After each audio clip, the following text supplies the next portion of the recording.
Hi everyone, Dr. Shook here. Hope you're doing well today. Today what I want to talk to you about is a really important topic, and that is what PMS, perimenopausal, and menopausal mood swings really mean. This is really an important topic because so many people suffer with these issues and they think that it's normal. They think that it's just normal part of it. I've always had it. I've always been this way.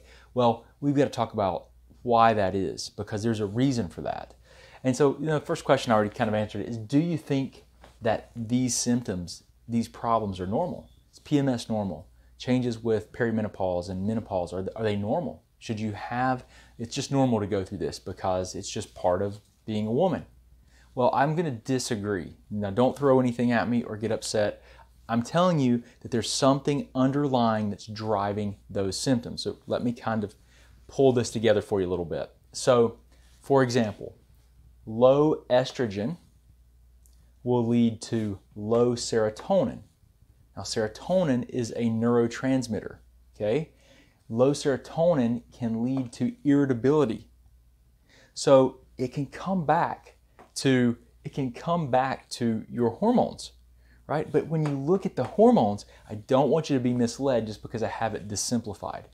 Why do you have low estrogen, okay? Why is your estrogen low? If you have low estrogen, why is it low?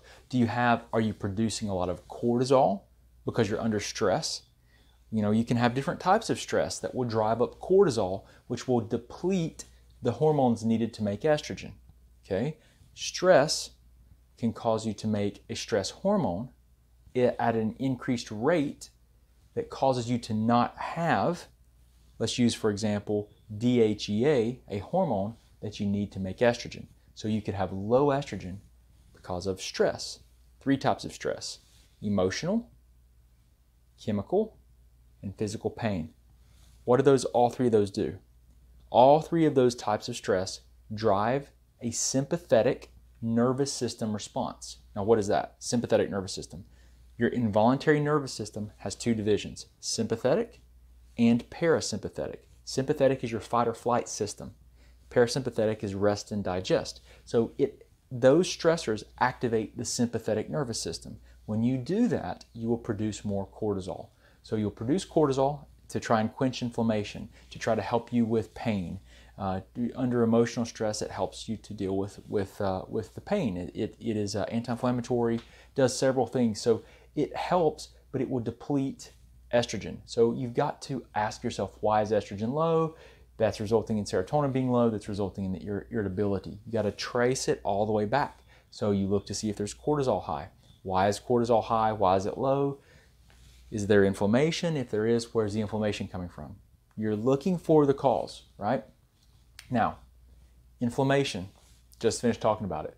Inflammation can cause low dopamine, another neurotransmitter, another brain chemical, which results in low motivation and self-worth, okay? So low motivation and self-worth due to low dopamine, due to inflammation. What am I going to say? Why is there inflammation? What's driving the inflammatory process? Do you have reactivity to food proteins you're eating? So do you have food sensitivities? Do you have pathogens? Do you have bacteria, viruses, fungi, or parasites living in your body that you're not aware of? We see it all the time because these are not like acute infections that are short-term and that create a lot of symptoms. These are things that are prolonged, that are just staying with you, that your body's not able to get rid of, and they don't manifest or show symptoms like an acute affection would. So infections could be driving inflammation. Do you have reactivity to chemicals? Do you have chemical immune reactions? Are you getting exposed to chemicals in your environment, water, makeup, food, air, your home? Are you getting exposed to them? It's driving an inflammatory process. You've got to ask, why are these things happening, resulting in these symptoms, right? This is the smoke. Where's the fire? What's driving the changes? Okay? These are all brain warning signs. These are neurochemicals, right? Affecting you here, serotonin, dopamine. They're off. Brain warning signs. The brain is unhealthy. So it's a neurotransmitter imbalance. Ask why. Why are these off? Right? We've already talked about that. Brain inflammation. Why? Why is there brain inflammation? You've got to understand what's driving these symptoms. If you want to have any kind of quality of life, if you want to protect and preserve your brain health, because I'm telling you, all of these things that we're looking at here lead to neurodegenerative problems. The brain is degenerating, and this accelerates it very significantly. So these are all predisposing factors that Dale Bredesen, he's a researcher at UCLA. He's the first person to publish literature on reversing Alzheimer's and cognitive decline in large numbers of people. Okay, large numbers of people. You can just look up on PubMed.gov, Dale Bredesen, you'll see his research. He's published several landmark papers. He's subclassified different subtypes of Alzheimer's, 6 different subtypes, and all of the factors that drive Alzheimer's drive cognitive decline. Everything we're talking about here, these are some of the subtypes. This discussion would fit into some of the subtypes of the factors that promote Alzheimer's. 36 different factors, 6 different subtypes. So I'm a Bredesen qualified practitioner. I've been working with people with these problems, taking very similar approaches for 10 years. So I've been, I'm familiar. We do this stuff. We already do what Dr. Bredesen has recommended. I have learned things from him, but this complements what we do very, very, very well. So 5 drivers. Dr. Bredesen has actually identified 6 now, different drivers of Alzheimer's, of cognitive decline. You can do so. Let's say this is going on. This is happening, right? There are things that you can do from a trial and error perspective. If you have, in an ideal situation, if you're having these symptoms, you don't let these things linger, because what they do is they cause you to lose neurons and brain health that you can never get back. So your nerve cells, they don't just they don't go through mitosis. They don't multiply and divide. So once you lose them, they're gone. Now they can form new connections, but once you lose, if the tree branches aren't close enough to touch, you can't make the connection.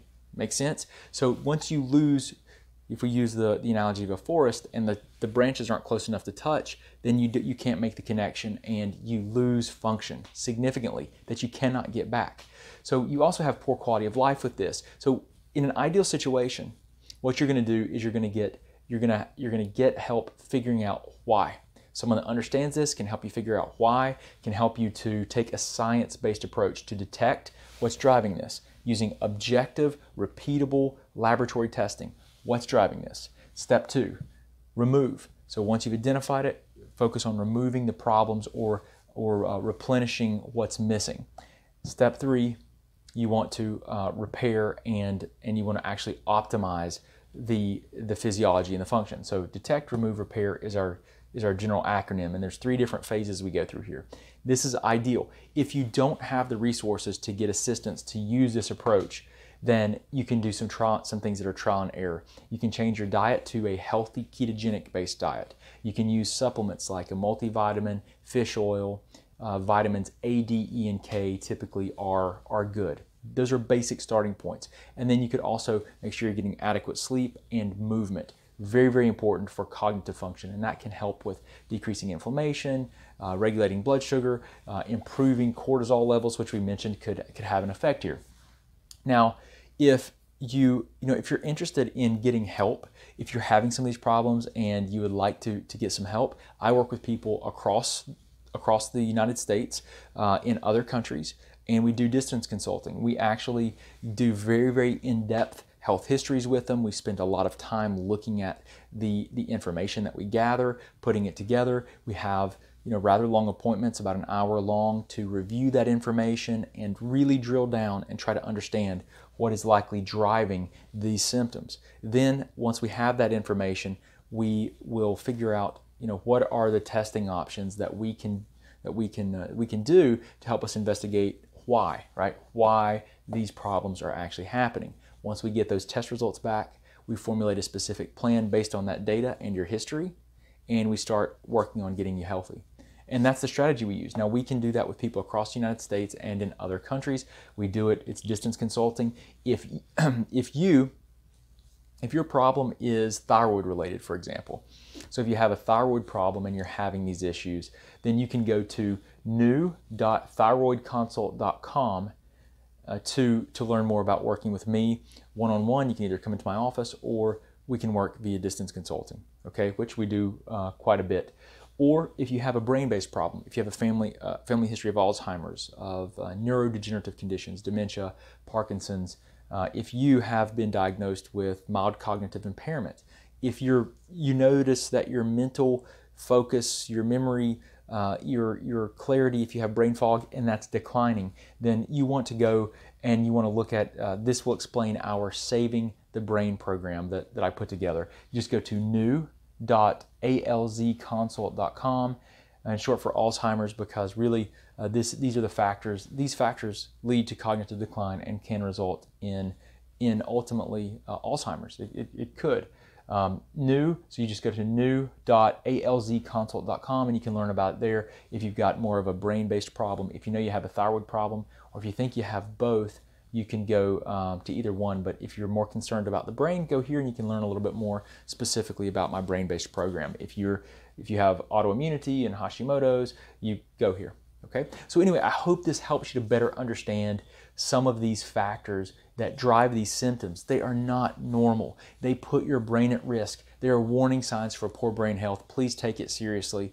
You deserve to have a good quality life long term. Your family needs you. You